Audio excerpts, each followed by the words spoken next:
হঠাৎ বাচ্চাটা নিজে নিজে উপরে উঠে গেল। আমি এই গ্রামের পুরনো রক্ষক।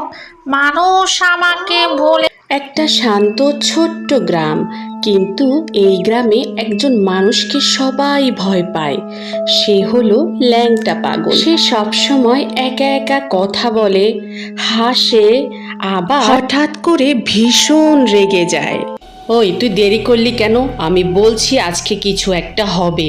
শোন নাতিন, ও কিন্তু একটা পাগল, ওর কাছ থেকে দূরে দূরে থাকবি। সবাই তাকে পাগল ভাবে, কিন্তু কেউ জানে না আসল সত্য। মেয়েটির নাম মিতু। সে এসব বিশ্বাস করে না।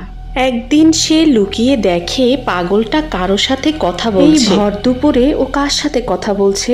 লোকে যা বলে তা কি সত্যি? ও কি পাগল, নাকি সত্যি ওর সাথে ভূত আছে? আমাকে রহস্য উদ্ঘাটন করতেই হবে। কে আসো বাঁচাও, একটা বাচ্চা কুয়ায় পড়ে গেছে, কে আসো বাঁচাও। এত রাতে বাচ্চাটাকে বাঁচাতে কেউ এগিয়ে এলো না। হঠাৎ ল্যাংটা পাগল দৌড়ে এলো বাচ্চাটাকে বাঁচাতে। তুই নিচে নাম, আমি উপরে থাকি। হঠাৎ বাচ্চাটা নিজে নিজে উপরে উঠে গেল। কেউ নিচে নামেনি, তবুও সে বেঁচে গেল। ধন্যবাদ পাগল মামা, তুমি আমার জীবন বাঁচালে। তুমি কার সাথে কথা বলো সব সময়? আমার বন্ধু, ওকে কেউ দেখতে পায় না আমি ছাড়া। তোমার বন্ধুটা কি ভূত?